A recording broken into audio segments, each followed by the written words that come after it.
instrument thing, because obviously I'm one person, and I have a melody line, I have a vocal line, and so all I'm trying to do is build up some rhythm for it. So there's two main techniques that I use for the multiple instrument thing, and they kind of, everything else kind of groups into these two groups. And the first one's called rhythm division, and the idea is that I'm splitting up a rhythm and I'm playing it across two instruments.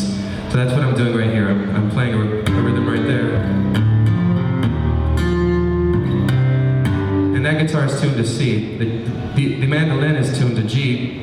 So the relationship is the mandolin is the root chord, and I'm playing a drone with it, just as a pretty simple rhythm that I'm using the meat of my hands to control the dynamics with, so it sounds like there's another hand on there.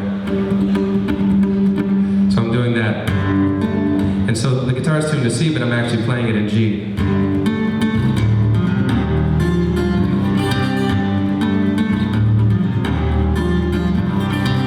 So that's quite limited. So when I get to the solo part, what I'm actually doing is what's called a modulation, and I'm modulating up to the fourth chord, which would be the C. So when I do that, I'm strumming the open C chord, and I'm playing the mandolin in C now.